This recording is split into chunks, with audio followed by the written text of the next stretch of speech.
When we set out to record this episode, I didn't realize how much I was going to learn from it. The helplessness and hopelessness that comes with having a family member in addiction is heart-wrenching, and our guests share some of the wisdom they've gained with their own experiences with this. But we also get a glimpse into what it was like for our families when we fought our own addictions. Listen as we learn what it means to help those we love who are struggling with addiction in a healthy way.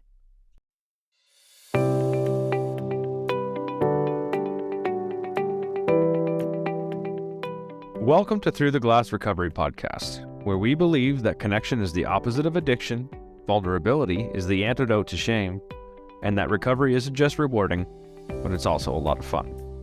We're your hosts, Steve and Julie. Listen as we get together with friends to shed light on the hard things, talk about the other side of addiction, and how we create a life so full, there's no space left for alcohol. Before we get started, we just want to make sure you all know that we host weekly meetings on Zoom for anyone who is looking for a place to find community and connect. We share a topic and divide off into small groups, just like what we share on our podcast. It's just a safe place to connect and make some friends in the recovery community. If you're interested, you can visit our website at throughtheglassrecovery.com and enter your email address, and we'll send you all the details. Welcome, everybody. It is so nice to see you all. We have a really neat lineup of guests tonight. I'm really excited about this. So we're going to do introductions first, and then this episode is going to be just a little bit different than our usual, but we'll let everybody tell you about themselves first, and then I will explain. So we're going to go ahead and start with Derek, who has been here a couple times before. How you doing tonight? I am doing good. My name is Derek. I am 39 years old. I'm just over 3 years sober and in recovery. I work in residential treatment at Mile High Recovery Center here in Denver, Colorado. I peer coach. I'm a personal trainer. Yeah, and I love recovery. If you ever want to check out my Instagram, it's ddidlesoberfit. I do a lot of advocacy and just reels about hope, laughter, and recovery. So, yeah, that's me in a nutshell. Awesome. Yeah, Derek's Instagram is amazing. I will include a link for that in our show notes, and you guys should definitely check him out. There's all kinds of really inspiring stuff and definitely some good laughs too. So Next we're going to go with Anne. Hi, I'm Anne. I'm from Pennsylvania. I'm a wife. I'm a mom of an adult son. I'm a professional writer, and I play the bagpipes. It's a little different. And I've been sober for 702 days, and I'll be 2 years sober the first week of May. Amazing. So, yeah, so that's really something that means a lot to me. I consider myself a work in progress. I'm a recovering perfectionist, as the saying goes, and I've really come to believe the most important thing I've learned on this journey is that obstacles are put in our way for growth, and that really working through them and over them is really part of the journey, and I'm learning to embrace it. And I'm really happy to be here and to be talking about this topic. So thanks for having me. Thanks for being here, Ann. Thank you for being here. It means a lot to us. And next we're going to go with Jen. Hi, everyone. I'm Jen. I am from Arizona.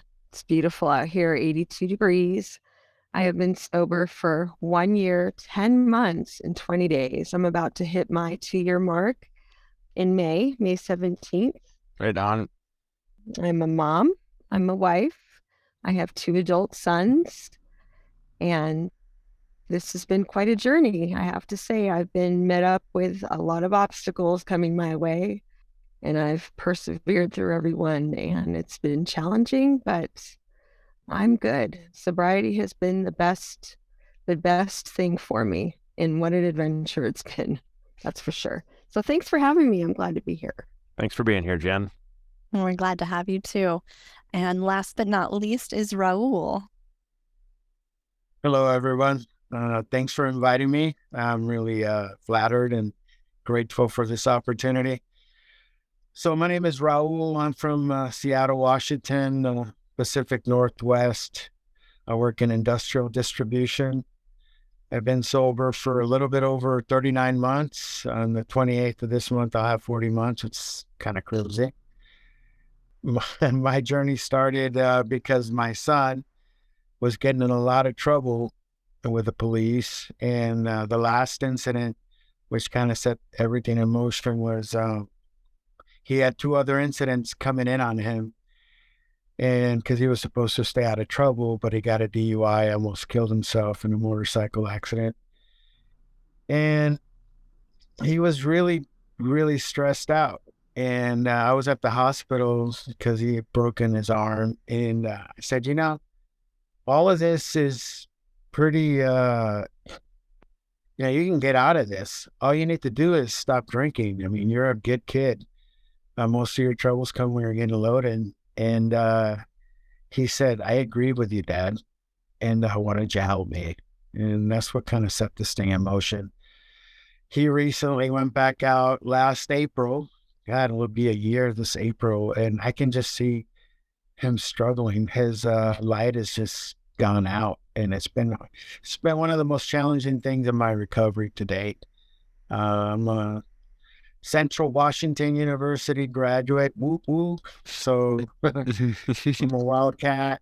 And I'm looking forward to this union. Thanks for having me.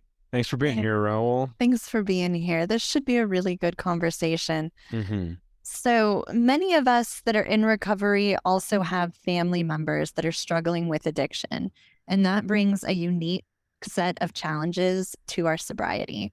I know not everyone is going to be able to relate to this podcast episode, but Steve and I think it's really important that we make space for this discussion, because for those of you that have the added dynamic of a family member in addiction, getting some support and gleaning wisdom from others is imperative.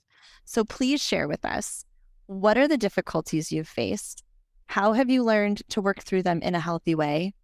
Or what are you still struggling to work through? So Steve and I are going to take a step back tonight, and we're going to let these four have this conversation and share with you some of their struggles and some of the things that they've learned about having a family member that is active in addiction. Thank you, Julie. Thank you. Who would like to start? No, I'll go first. Okay. I'll kick it off. Like my whole family, from both my brothers to my sister to my mom, my dad, all addicts. And when I'm working with people in addiction, I usually lead them to that healthy side of Al-Anon or something, because believe it or not, like most of us have a loved one that is an addict, and that doesn't have to be family, friends. It could be friends, it could be a girlfriend, it could be someone else in the rooms. And as I've come into my own recovery, I've learned that it really awakened me or brought me awareness to how much my addiction affected everyone else, especially family members. Watching them watch me be like an F5 tornado, just tearing everything up. And I finally stopped, and when I got sober, I looked back and everyone's trying to pick up the pieces and, put their lives together because my addiction affected them that way. And like my dad was recently out there using fentanyl, was homeless, using methamphetamine. We got him into a treatment center recently, but like that was really hard on me because it made me realize what kind of position I put my dad, my mom, my brothers and sisters in when they saw me go to prison when I was homeless, when I couldn't stop using, when I wanted to commit suicide, like how that really hurt them. And I found myself grieving for my father, even though he wasn't dead. That's how serious addiction and this stuff is. And like, it put a whole new perspective on me and what I needed to do for self-care and self-worth and setting boundaries, and not to be codependent or code-matched with my father and think that I'm going to save him. Because everything in me wanted to save my father. I wanted to help him, but I felt so hopeless and helpless. But for me, like I almost feel like it's harder on this side of things than it is being the addict. Now that I'm on this side and I'm watching my family members all struggle with this, because now I have to learn how to live life and love them at a safe distance while they're going through this. So it woke me to just this awareness of like, wow, my addiction played a lot bigger part in other people's lives than I ever thought. Because it's really hard to watch someone you love struggle with alcohol or addiction. But that's where I'll kick it off. That's where I'm kind of at with it. And I look forward to sharing, different ways that I've learned with boundaries and how to set those, and like how it is okay to grieve. It's okay to grieve someone that's not dead yet. It's okay, because I don't know. I don't know what the day is that it could take my father, because that's where he's at. And how do you do that in a healthy way? So, I'm excited to hear what people have to say about this, because this subject, again, addiction affects so many more than just the addict. Yeah, as a child of alcoholics, when I was growing up, I didn't really know there was an issue back then. It was just always having that absent mother around. And it wasn't until I was an adult that I really knew exactly what was going on. And it wasn't just alcohol. I stem from a family of alcoholics growing up. My grandfather was an alcoholic. My mother is an alcoholic. My father was an alcoholic, but my kids, I have a 29 and a 30-year-old, and it's Saturday night and we're all, having family dinner. And my youngest son says to me, "Mom, I'm just like you." And I said, "What do you mean?" And he's like, "If there's a bottle sitting there on the counter, I just keep going. I don't know when to stop." And right there, that was my decision to finally get my act together, because it was only my family, my husband and my children, that really knew that when I did drink, it was excessive. And it was at that moment that I knew my son was in trouble, and that I'm setting this example, and I need to get it together, because he's asking me for help. And I was already trying to quit at that point, going like a whole week, and then maybe just the weekend. I was toying with maybe just monitoring my alcohol. And we all know how that is when you have a big problem, right? But yeah, that was my defining moment to get my act together. And that moment changed my life. And I've been sober for almost 2 years because of that, because of me making that change. My adult children have come to me and shared with me their problems, and they're doozies. They're big doozies, but we'll get into that after as we go along. But I have a big job at my house right now, getting my kids back on track, and I opened that door for them to come home, and I would not have been able to do that had I have not been sober today. So I'm grateful. I have a similar situation with my adult son, who's back home, and he tends to bounce back. That's what we call it. He has been to rehab, relapsed within 24 hours, was in 30-day. And he has his mental health challenges, and his drinking is in secret. He's his friend's designated driver. He's not a social drinker, but he is a secret, middle of the night, calm himself down drinker.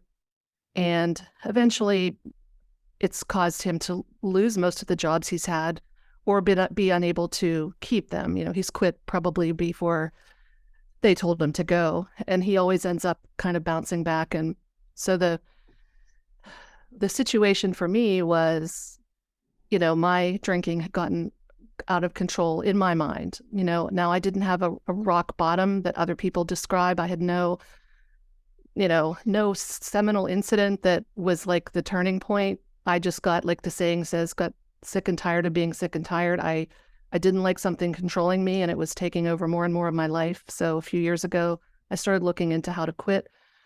But one of the biggest, most inspiring things for me was, in a strange way, right around the time I came to the realization that I needed to quit, alcohol kind of turned on me in a good way. Like I started to hate it.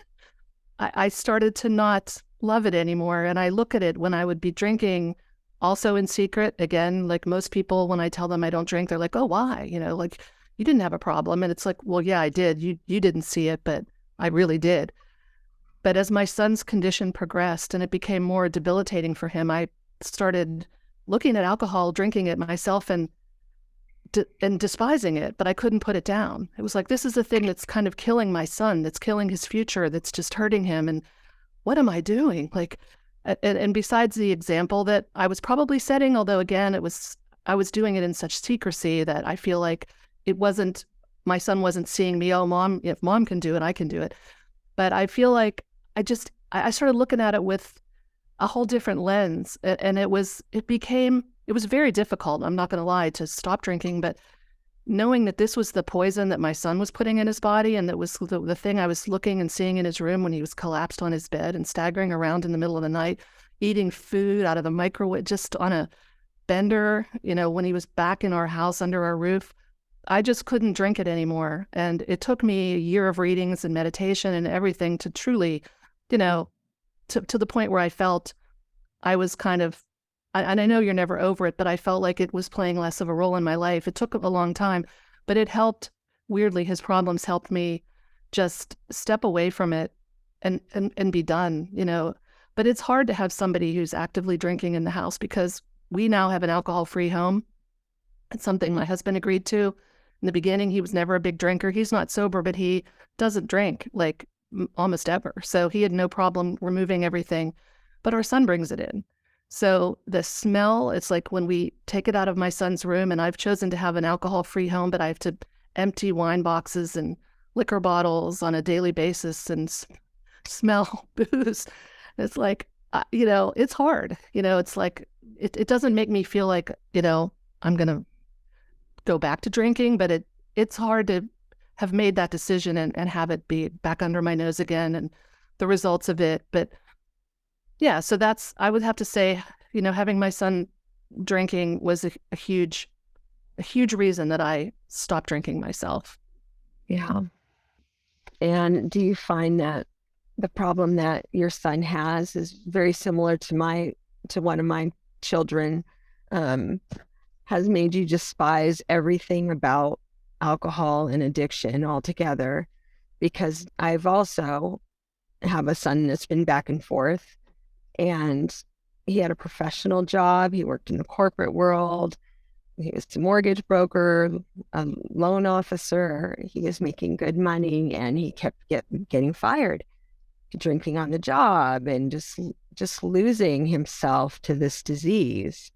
And it took last year, he's been to 2 outpatient programs. He's had a seizure from withdrawals that put him in the hospital. And he's been to detox a couple times. And just when you think it's going to scare them enough, they still go back. And the constant worry about the future of your kids and where they're going to be has just gave me more fuel for my fight to stay sober. I hate everything about it. I hate everything about this addiction and this disease when it comes to my family and what it's doing to my kids. My son, both of my sons are now, as of last week, have moved back home because of alcohol. My son can't get it together. He just left detox actually last week, and didn't sign his lease for his apartment. It ended in April. He decided, I need to come home. I need my parents. I can't get it together without them.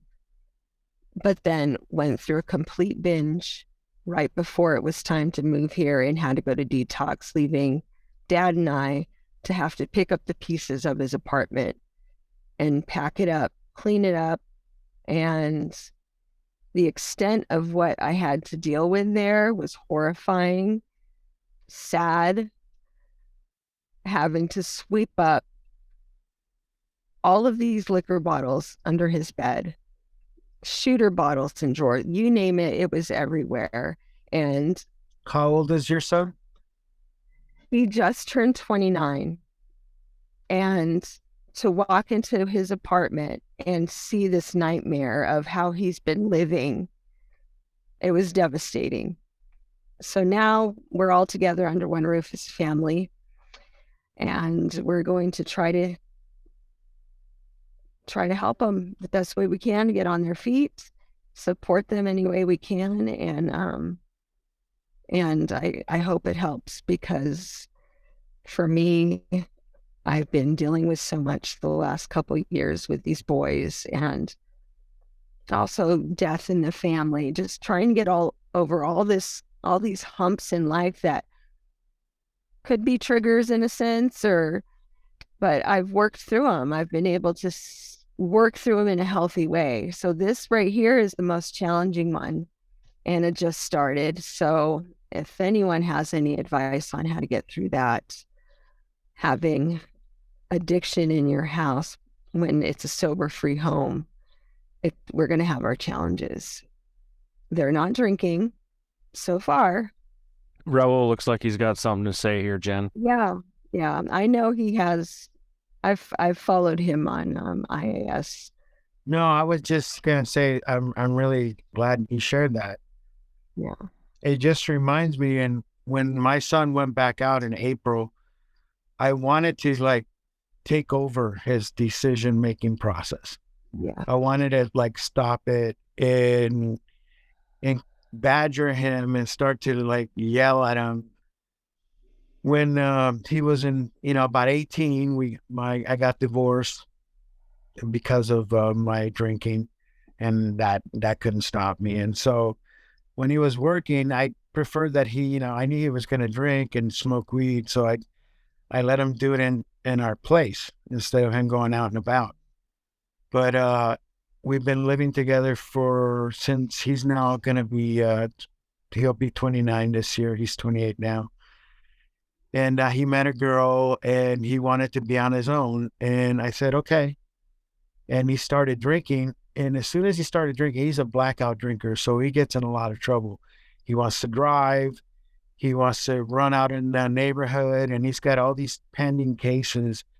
And it used to drive me insane. I wanted to control it. I wanted to like take charge of his recovery. And I had to talk to a lot of people in my recovery, and my sponsor. I go through the traditional AA program, which has worked really well for me. And I would talk to my sponsor. He goes, Raul, what are you going to do? What are you going to do? Going to be there every time? You're going to enable him so to avoid that inevitable crash that he has to fall on his face? And I said, yeah, but it's super hard for me. I want to do something because I can't stand to watch him. What if he's going to be homeless? And what if he's going to be this? And what if he's going to be that? And I talked to people as Raul. Him being homeless might be part of his story, or him going to jail might be part of his story. It was really hard for me to come to that place of acceptance that I cannot control his recovery. No matter how much I tried, no matter how many words I tell him, no matter how many safety nets I give him, I'm only prolonging the inevitable. And if they have a safety net to fall back to, then I started to come around the other side where I'm stifling his growth. Like we talked about growth just a minute ago. Like we have to go through the hardship before they can experience any kind of a growth. And listening to you is like, wow, no offense, I'm glad I'm not doing that for my son, because I've actually seen some evidence that he's starting to depend on himself. I made a hard boundary with him. Is, look, this is it. Whatever you do, I'll help you, give you some food, but I'm not going to help you with your, paying your rent, doing the stuff that normal people are supposed to do, like be responsible with your money. And when he gets off the trail, off the reins, he doesn't know how to stop, and he goes hard, and he doesn't manage any of his life. And since I've stopped, since I put that boundary, he's actually blossoming, even though he's still drinking. But now I know that that's his recovery. It's not mine. And anything that, like, if I get overwhelmed with anxiety, I talk to people, I pray about it, and I realize that I have zero control over it. I'm going to love him like a dad, and I'll be there for him under the right set of circumstances, but he's going to have to fend for himself. And that was a hard thing for me to learn. It took me a really long time. I completely agree with everything you just said. In fact, like over the past month, I have been talking to my husband about, how much more are we going to do? He needs to hit the bottom. And just this past week, we've been talking, and I do feel like we've always fixed, the boo-boos. We're always fixing everything to try to help him along. And this week, after everything and him going to detox, I'm like, when are we going to stop always coming in to save the day? I said, this has to be it, because we are. It took me this week to realize we have been enabling. And he's always said, I don't know what I would do without you guys. I would be screwed. Yeah, you would. But what would you do if we didn't help you? I'm sure he would have found a way. It might have been a hard way.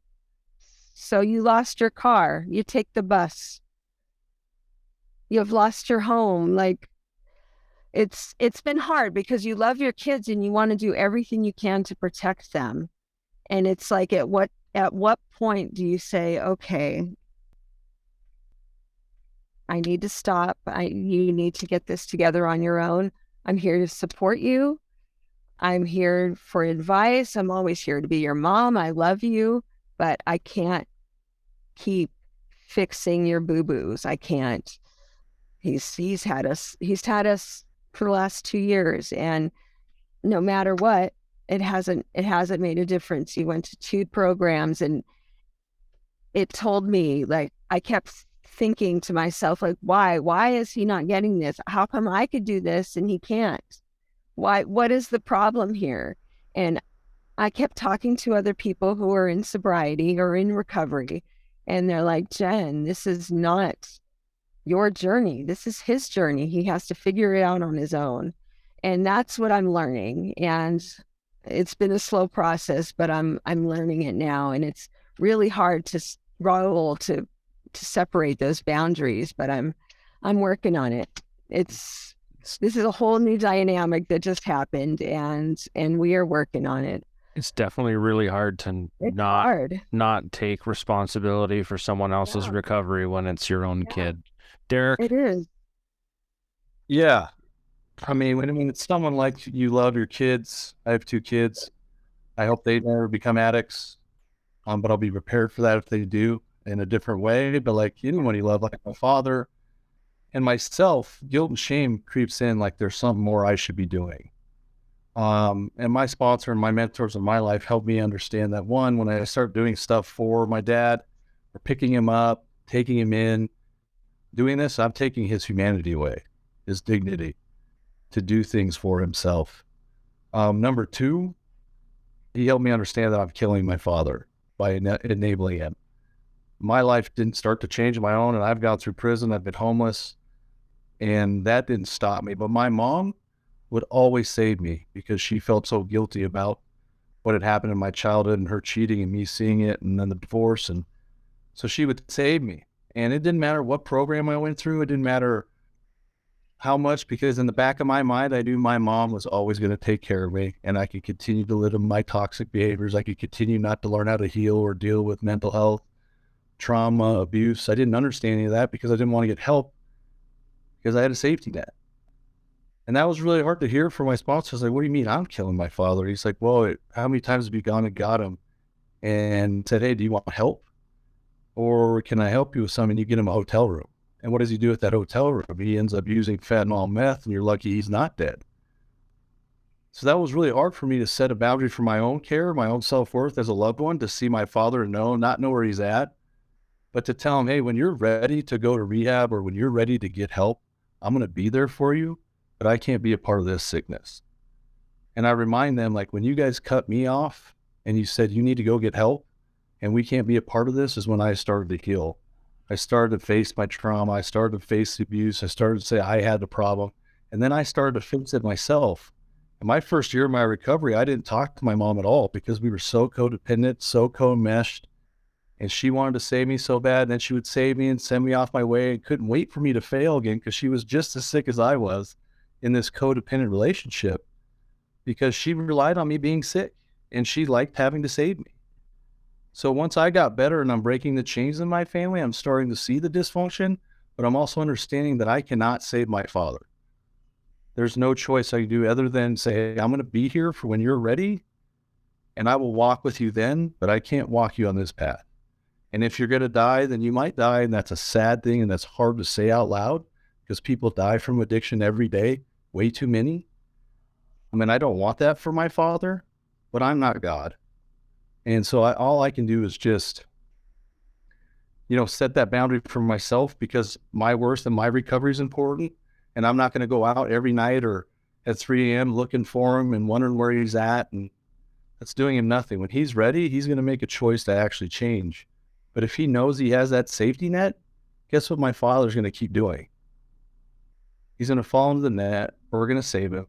And then he's going to be back out in a month or 2 or 3 months, right back on the streets once he has enough money saved or his car doesn't get repossessed or whatever it is. I don't even think that's on a conscious level. Do you think they're like it's like in a subconscious part that there's a safety net.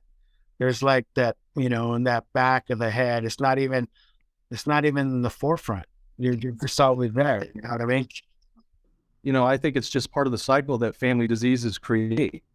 I didn't know any different till I stepped out of my family, till I learned that maybe my whole family's dysfunctional. I'm not the only one struggling and I need to heal first. But like when you have that cycle and you're in the family, because this is a family disease, whether you like to say it or not, like alcoholism addiction affects the family core.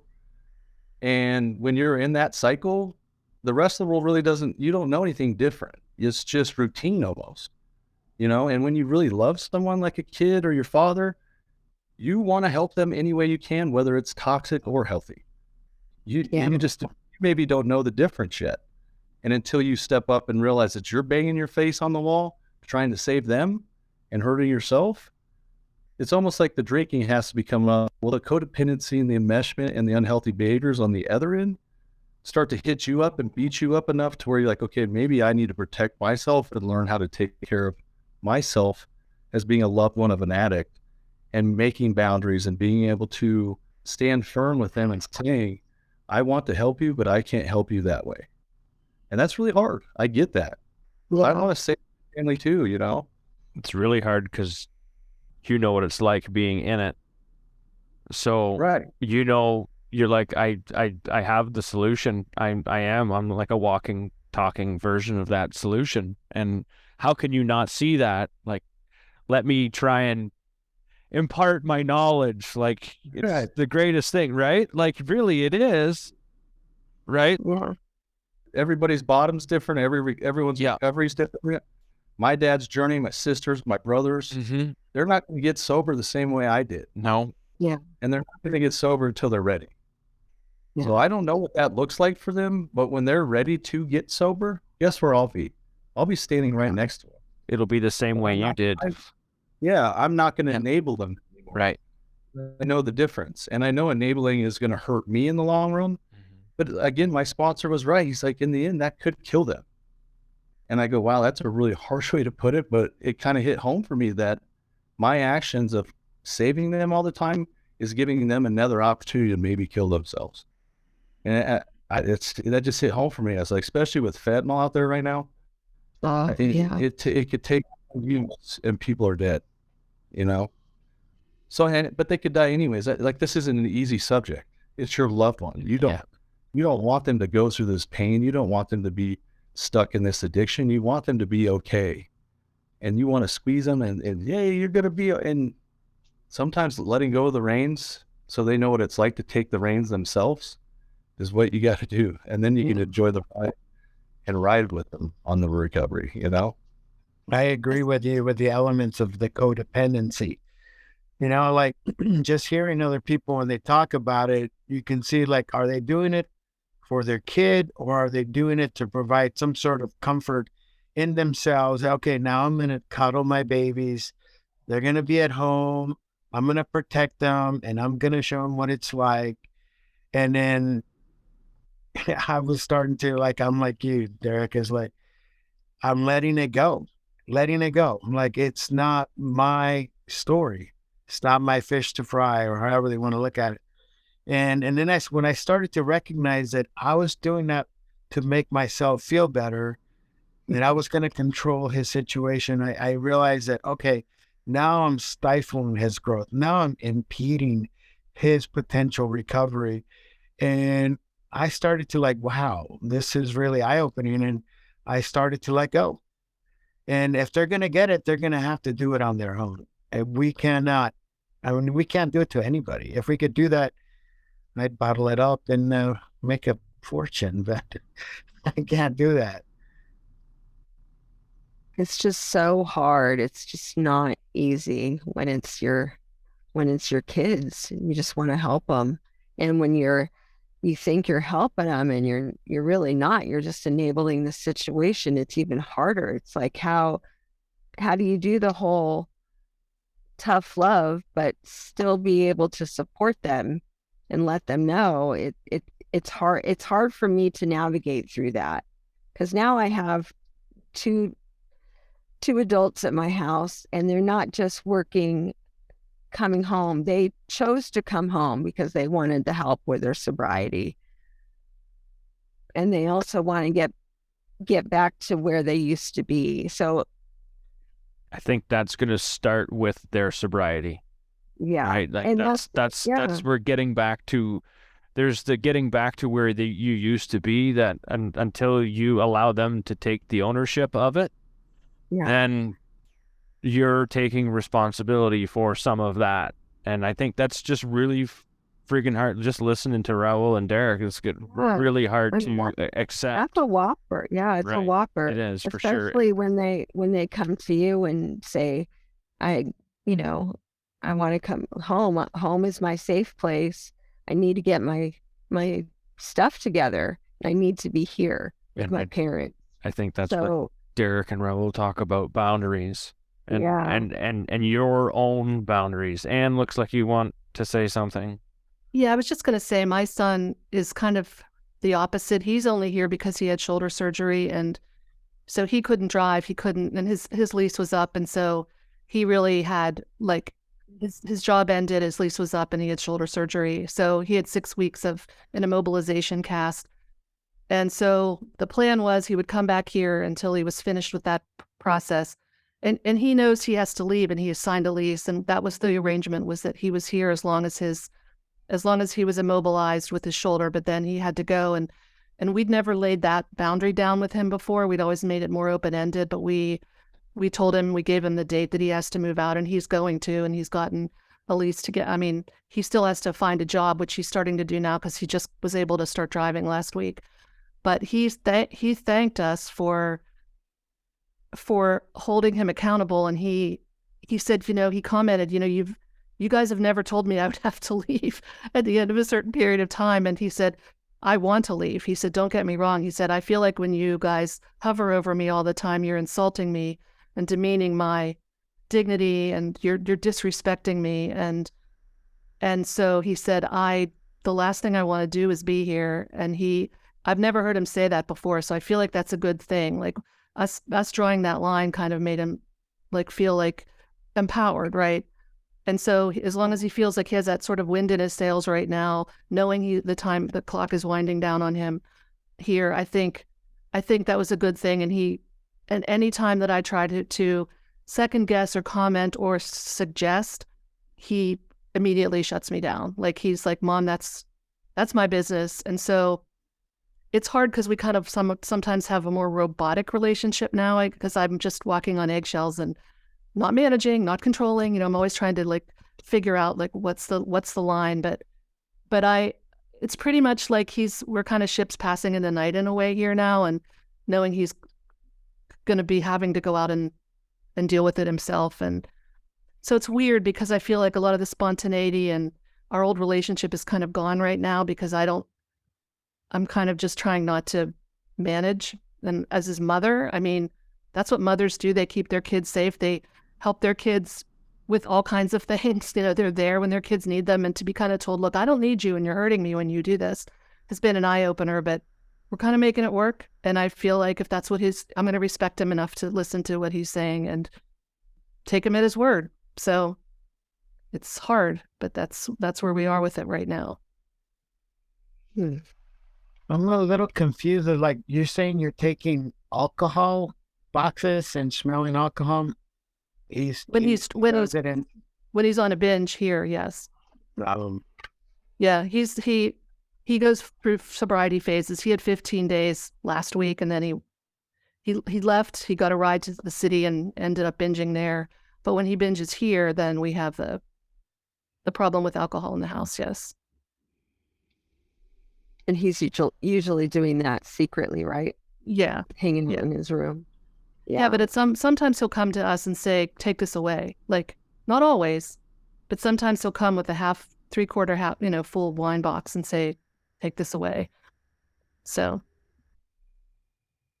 but it's only going to be another couple of weeks before he's gone. So, we'll see how that goes. Well, now that both boys are home, both their jobs ended because they were bought out by Google. So they came home after their leases were up, and their plan is to find new jobs. Which my oldest, he was actually rehired by the job that was bought out by Google. So Google ended up hiring him back on. He starts Monday. So now it's just a matter of the younger one finding a more consistent job than what he's doing now, which is just door dashing here and there just to pay the couple bills that he has. His health is a big concern. He cannot drink anymore. And it took this last stint for him to finally say, "I'm not going to drink anymore." And we'll see. I mean, I hope he means it. If not, I might not have a son at the age of 35 because his addiction is pretty bad. I'm hopeful, and he's been going through this for so long, and he keeps trying. He keeps going to programs. He keeps going to the doctor. But when he does that, he just hasn't learned to put in the work like we do. We read books, we do Zooms, we listen to podcasts, we do whatever it takes. We go to AA meetings if that's what we're doing. Right. We put in the work daily to keep our head in the game of sobriety. And we all got to that point. Yeah. On our own. Yeah. And it took me till about a few months ago to realize, okay, this is his journey. He's got to do it. And it's gotta be incredibly hard to like separate yourself from that. Like the maternal instinct draws you into trying to want to save and make your nest his again, and there's so much emotion involved. It really. I'm listening to you all talk, and Derek, your father, and your family, and Raul, your son, and Jen, your two sons, and Anne, your son. You all, like, we're all addicts. We all understand that this isn't an easy journey, and definitely. We've all traveled our own, and it's really hard to accept that they have to travel theirs too. As much as I know what my answers are, they're not the same for them. They have to really find their way. So like tonight, we talked about our addiction affects so many more than just us. It's that ripple effect, Derek, you talked about. It's a family affair, really. Yeah, it is. It's okay to grieve someone that isn't gone. I think, Derek, when you listening to all of you talk, it sounds like to get to that acceptance, you almost have to go through a small grievance process to get to that. I think I just have to let go. And it's the grieving of that either enmeshment or codependency or wanting to save someone that really, that pulls at your heartstrings. You can't control anyone else's recovery. One of the things that they say a lot in the recovery is let go and let God, trust in the process. And for me, it was really hard. It was really hard, and it got me depressed, but I'm coming out on the other side of this. I'm seeing changes for me. And one of the best shining things that I can do is when my son sees me, we get together, goes, Dad, you look great. Oh my God, he could tell, like Jen was talking about earlier, or we can tell, hey, that light is a little dim on my son. And it's sad to see how my son, like, I know he's still using, and I know he's still, still using. I mean, you can just see it in people's face. And for me to be showing up, to be there, to be the best example is the best thing that I can do, is like show up for myself. And if it's going to happen, it's going to happen, but it is not my responsibility. And it took me a long time to separate and to draw that boundary and to let go. And, there's freedom. There's a lot of different freedoms from active addiction. And like, I found it, I still love him more than ever. And he knows that, and he has a lot of respect for me. And I just keep showing up for me. And sobriety speaks for itself. I don't have to talk to him about it. He knows that I'm there, and I don't have those conversations with him because, like Steve said, they have to come to it on their own.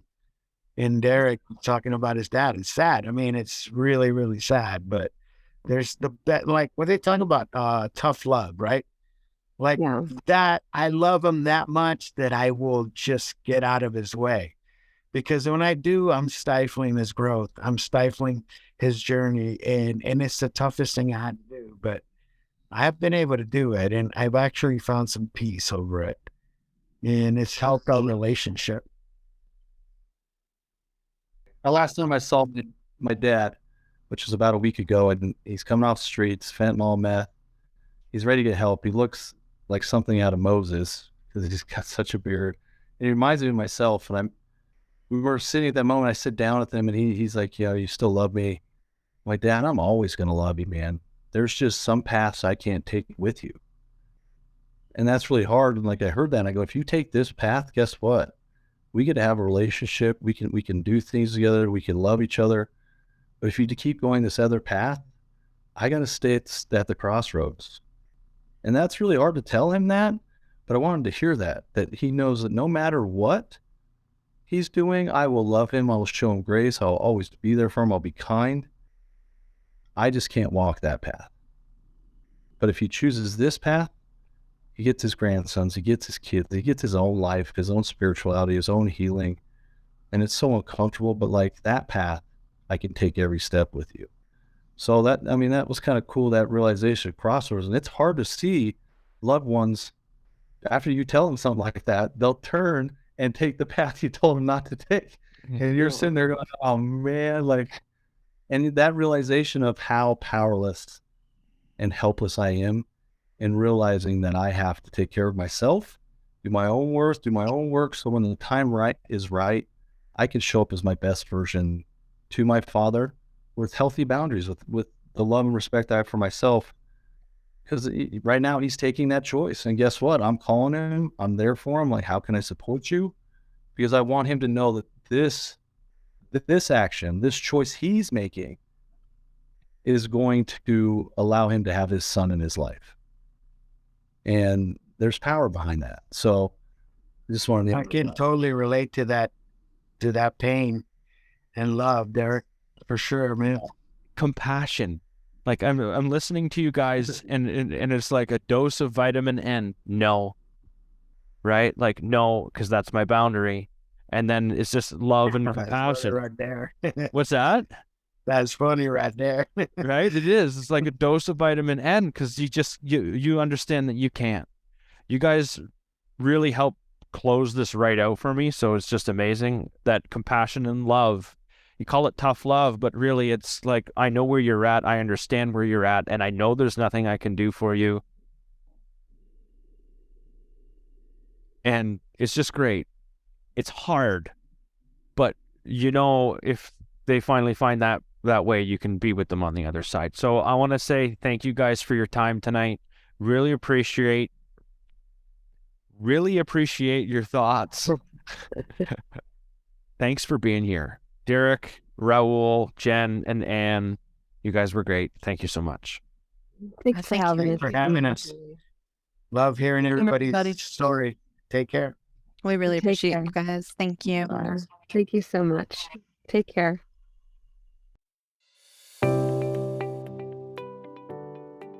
And thank you so much to our listeners for sharing space with us today.